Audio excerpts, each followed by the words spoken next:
Okay, so kind of a bit of an overview of this video. I am doing an honest review of Krita from the experience of a person who's been using Krita for about 2 years now. So the way that this video is going to go is I'm going to give just general overview of Krita, just what all is included, just my thoughts on it in general, and then break it into sections and kind of go more in depth. So, general overview of Krita. Krita is a free, open source, raster-based program that comes with a variety of tools, layer filters, layer masks, the typical things that you would expect to see in a drawing program. I would tend to liken it to like Autodesk Sketchbook, IBIS Paint, Procreate, stuff like that. Krita runs on Windows, Mac, Chrome, Android, and Linux. It is coded in C++ and Qt and was launched in 2005. So, now that we have the overview out of the way, let's talk about some of the tools. Specifically, let's start off with the brush tools. So there are two brush tools in Krita. One is just the default brush tool and one is the dynamic brush tool. I typically use the dynamic brush tool because it smooths out your lines and adds weight to it just automatically. The typical brush tool does have stabilizers included. I have never managed to find the stabilizers. I can't find them. I don't know where they are. I don't know how they work. Which I feel should just like when you open up Krita, like when you launch Krita, when you select your brush tool, the stabilizer options should just be included in the top bar. You shouldn't have to go and hunt around in your settings or in your Dockers to try and find the stabilizer. It should just be included up there. It would be a lot easier, a lot more like, user-friendly. There are, within the brush tools, there's multiple different brushes that you can use. There are three that I typically use, and really only two that I use. I use an inking pen for my line art and just for coloring.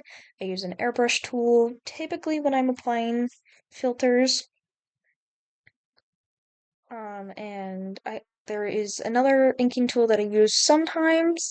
It has a little feather icon, and basically all it does is it adds a lot of line variance.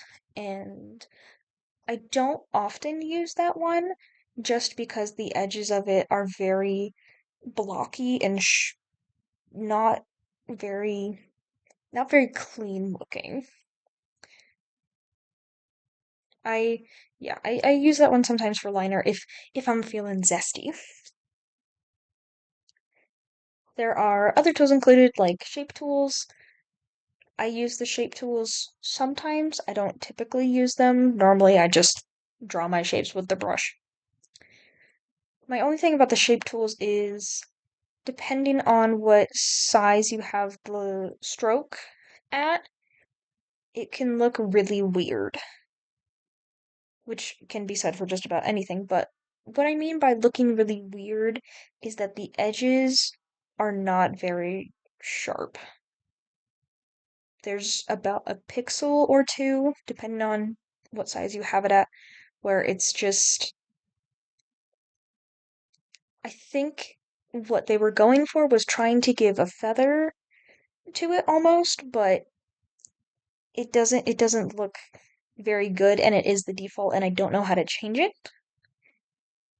which yeah, again is something that if you want to make small edits, like, hey, I don't want to have a feather on this, or I want my corners to actually be sharp and not be rounded corners, that should be something that should be in the top, just little toolbar when you select the tool. It shouldn't be something that you have to go hunt around in the settings for.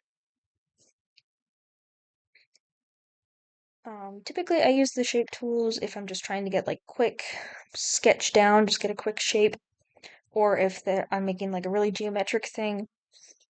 And typically what I'll do is I'll use the shape tool for buildings and stuff. Like for example, both my PNG tuber and the background for this video were made in Krita. So you can see, looking at the background, you can see the squares in the background, you can see kind of the rounded edges to them. Yeah.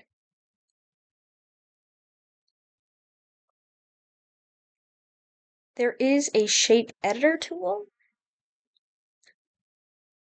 I don't think it works very well. It's just that's a lot of things about Krita is they work, but they do take quite a bit of finesse to get them to work.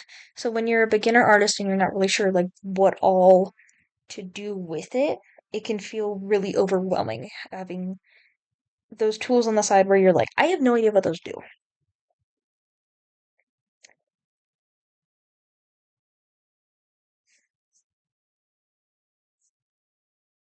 So the next tool that I want to talk about is the paint bucket tool. Personally, I I like a good paint bucket tool. I love a good paint bucket tool even. Krita's paint bucket tool, eh, it's okay. The problem with Krita's paint bucket tool, just the default paint bucket tool, is whenever you try to fill in a shape, or if you copy your liner art layer and you're like, okay, I just want to get like a quick like base color down, like this project is due in like 2 hours, just want to get a quick base coat of color down. When you select your paint bucket tool, you select your color, you go, you fill in your shape. There's a real nice like pixel to like 3 pixels of just blank space in between your line and where you're depositing the color.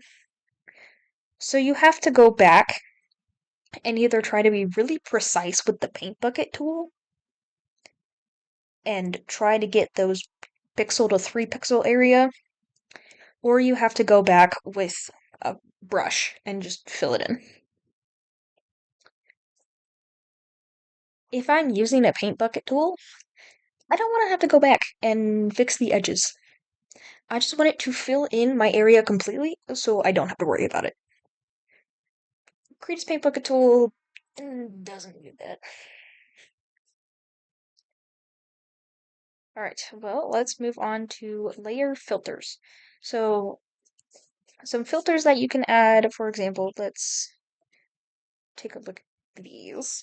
So, there's just kind of typical addition, burn, color, color dodge, darken, divide, erase, glow, luminosity, multiply, overlay, stuff like that. And then within your settings, you can go in and add more if you want, which this is the part of Krita that I like. I like that when you go to just your layer filters, it doesn't give you all of them all at once. It gives you the just kind of default standard layer filters. My only complaint with Krita is that their layer filters can be kind of I'll call it harsh. More powerful than some other programs, which for some things works pretty good. It works great. For others, not so much. Like, for example, if you take Krita and you take, I'll just say Photoshop, and you put them side by side, you have the same shape with the same colors, same base color, same color in the multiply layer. You put them next to each other, they're gonna look different. They're not going to be the same. Even if you take Krita and Sketchbook, same thing, same base color, same color on the multiply layer, they're not gonna look the same. But if you take Autodesk and Photoshop and put them next to each other, same base colors, same color of the multiply layer, they're gonna look pretty similar. They're not gonna have as much difference as Krita does from the other programs.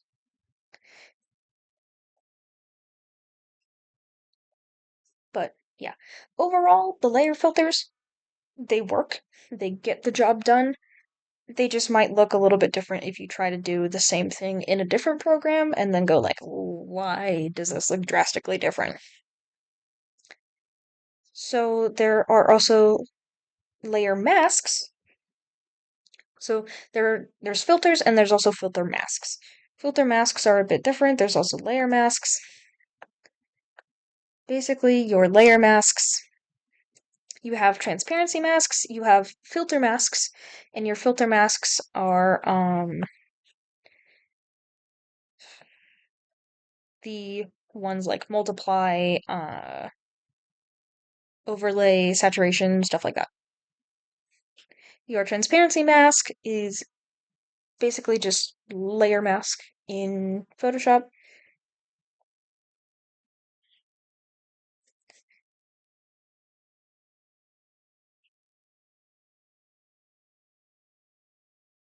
There are also layer styles that you can add, like drop shadows, inner shadows, outer glow, bevel, emboss, stuff like that.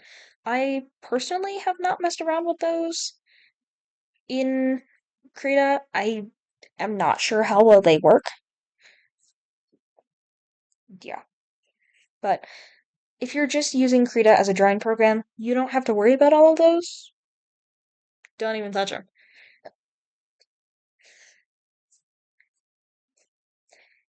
So yeah, the layer masks that I have used are filter masks. Specifically, I have used the blur filter mask. That is one that I use pretty often, which it works. It's functional. I will say the blur masks, most of the filter masks in Krita, you have to kind of mess around with it a little bit to get it to look somewhat decent. But it gets the job done. It works. Okay, now we get to the fun bit, the one that I'm opinionated on. Animation software. When I first downloaded Krita, I had no idea that there was an animation option. No idea. No clue. I did not realize that there was an animation software built into Krita until I think I was watching somebody on YouTube, and it was an animation that they had done, and I looked in their description, and it said Krita was the software that they had used. I was like, what? Krita has an animation software? That's wild. So I was like, oh, okay, I'll try it out. Oh boy. I was in for a ride. So there are two different. So first of all, to get to the animation software, you have to go to settings, and then under settings you have to go to Dockers. And then under Dockers, there is animation timeline and animation curves. I don't know what animation curves is, so I'm not going to talk about it. I will, however, talk about the animation timeline. So, looking at the animation timeline, it's built in a way that is pretty understandable if you know what you're looking at.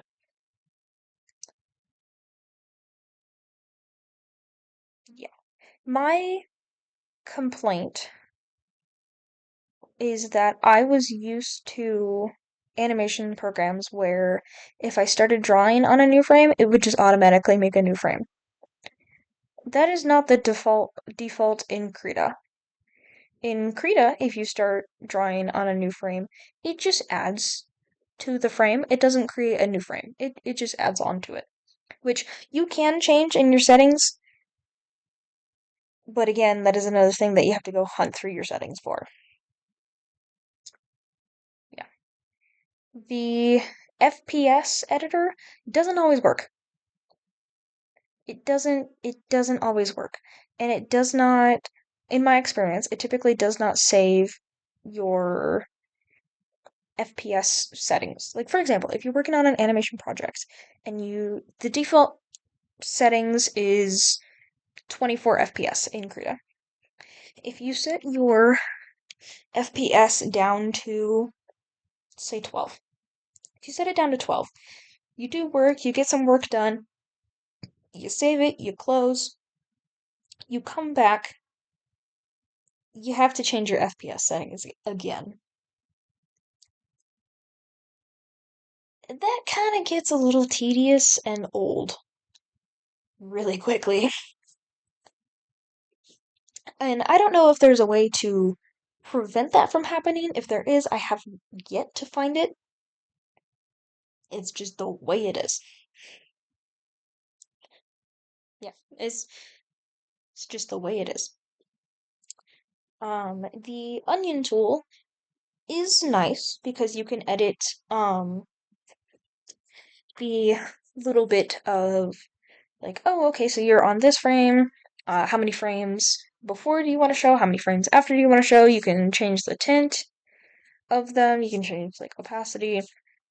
So it's like if there's like 5 frames before, it's like, oh, it's just showing up a little bit, or you can edit it to like 5 frames before is like it's showing a lot, and there's just little bars. The onion is really customizable, which I like. I like having the ability to see like 10 frames before and after. I don't usually. Usually I have it set to either like 1 or 2, but I do like that I am able to mess with the tint and opacity of those. That being said, the onion doesn't always work.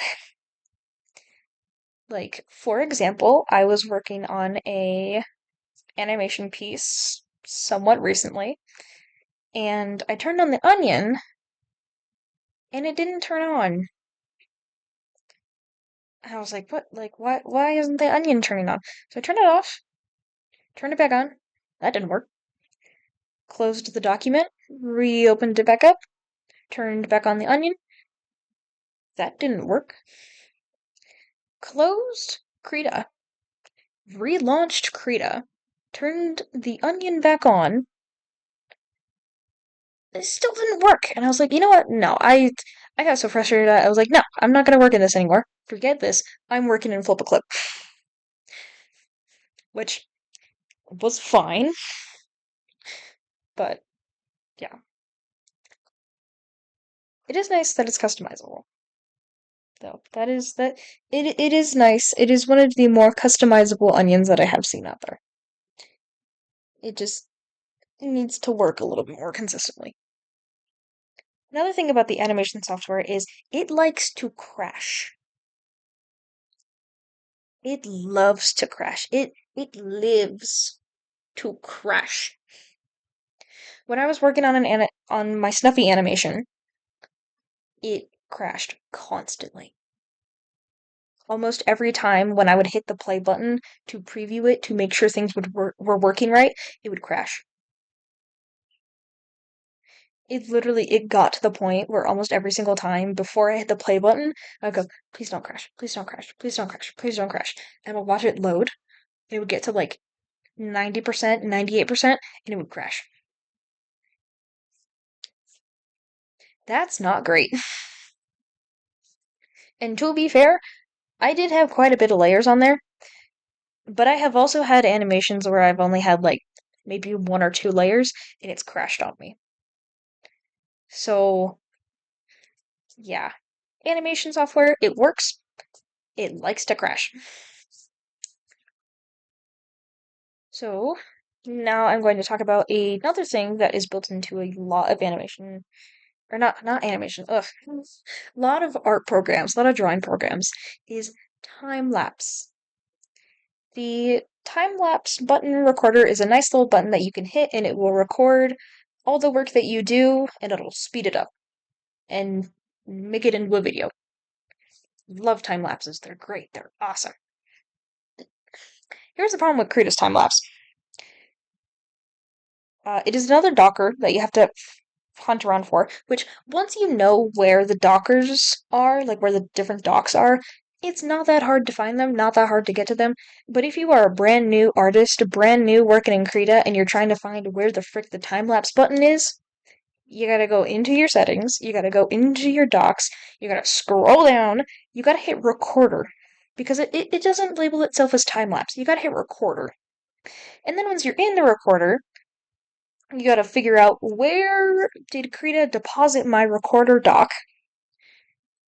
You gotta find it. Once you find it, You gotta mess with your settings in the Docker, whether you want to capture it as a PNG sequence, or whether you want to capture JPEGs, whatever. Krita, when it does time lapses, likes to record every single frame as either a JPEG or a PNG, which is fine, because then if something goes wrong with your video, you can go in and edit it frame by frame and kind of replace the frames that you need. But this also means that your time lapses take up like 3 times more storage, which kind of a trade-off, you know? It's kind of the nature of the beast. Another thing about Krita time lapses versus animation software. So in order to make videos, in order to render animations, in order to make time lapses, Krita has to use FFmpeg. I don't know much about this, but I know what it does. Basically, like what I just said, this is what allows Krita to render animations and to record time lapses. Here is the other thing. Krita does have an FFmpeg built in. That only works for animations. For time lapses, you have to go online and download a different FFmpeg in order to properly record time lapses and to save them. Another thing about the time lapses that so this is terrible. Here's the full context of this. I drew an art piece when one of my ducks passed, and it was of the duck, and I wanted to record a time lapse for it. So I did. I did not realize that after you are done recording your time lapse, you have to hit export and then export it as an MP4. If you don't do that, all Krita does is save it as just thousands of JPEGs. I had 2,000 JPEGs just sitting in a folder that unless I wanted to go into like CapCut or something and import every single frame, I was not able to get a time lapse out of it. I just had thousands of JPEGs. And I did try to go back in and hit the export button, being like, oh, it has all the JPEGs, maybe it'll export it as an MP4. It has all the information. No. No. If you don't hit export before closing either the document or Krita, you just have a bunch of JPEGs. You do not have a video. Yeah. I had never had an experience with a art program where I was recording a time lapse where I had to hit an extra button at the end of the time lapse in order to get a video. Never had that happen. And yeah, I wasn't too pleased, needless to say. But yeah. Other than that, Kratos time lapses are pretty good. Just you gotta remember to hit the button, and if you don't know to hit the button, which by the way, it doesn't tell you that. It doesn't tell you like, hey, you should hit the button before you know, exit. It's like, oh, great. Wonderful. Now I have 1,000 JPEGs that I have nothing I can do with. Which, a lesson learned, eh, is what it is. So, to kind of wrap up, basically my entire review of Krita can be summarized in one sentence. You get what you pay for, and Krita is free. Yeah. That being said, I do think Krita is a good starting program. If you just want a program where you can just draw and have different layers and add different like a multiply layer if you wanted to, or just pick whatever colors you want. I think Krita is a pretty good program if you're just wanting to draw. If you're wanting to do stuff like 2D animation, I would say take a look at Krita, but definitely take a look at other programs as well before you decide on Krita. Yeah. Krita definitely has its pros and cons. I think there's a few more cons than there are pros. I mean, basically, the major pro of Krita is it's free and I'm stingy, so I'm gonna use the free program. Yeah. And a lot of the cons are just kind of small, probably just UI things of like, yeah, some parts of it are pretty intuitive, but most of it not so much, at least in my experience. So, yeah, overall, I think I'd give Krita maybe like a 6 or 7 out of 10. Not the best program out there, but definitely not the worst, and a pretty good starter for just drawing in digital art. So, yeah, that's it. That is my honest review of Krita. Thank you for watching.